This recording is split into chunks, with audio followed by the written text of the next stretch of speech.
নমস্কাৰ বন্ধুসকল, কি খবৰ?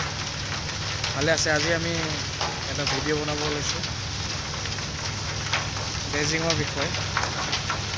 ড্ৰেজিং চলি আছে, মাটি পৰি আছে, আপোনালোকে দেখিবলৈ পাব। এই পৰি আছে,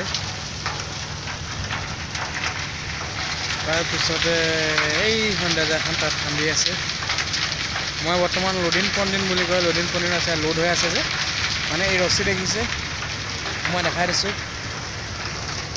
এই ৰছী বান্ধি দিব লাগে, মানে জাহাজখন অহাৰ লগে লগে জাহাজখন লোড হ'ব। লোড হোৱাৰ পিছত আকৌ খুলি দিম। খুলি দিয়াৰ পিছত তাৰপিছত আকৌ আনলোড কৰি থৈ আহিব। তেতিয়া বৰ্তমান আকৌ আহিব, অহাৰ লগে লগে আকৌ ৰছী বান্ধিম। এইটোৱে কাম আৰু ইয়াত মানে চেলিংটো অকণমান কম। কিহৰ কাৰণে মই কৈ আছোঁ চেলিং কিহৰ কাৰণে কম? চেলিং মানে এই দেখিছে বে ৱাটাৰ বুলি কয়, এইটো পাথৰ দিয়া আছে পৰ্টলৈ যাতে চেলিংটো আহিব নোৱাৰে, মানে চেলিংটো আহিলে অসুবিধা হয়। সেইটো মানে বে ৱাটাৰ পাথৰে এইটো বান্ধি দিয়ে। 500 মিটাৰমান এনেকৈ বান্ধা থাকে, মানে পৰ্টলৈ চেলিংটো নাহিবৰ কাৰণে।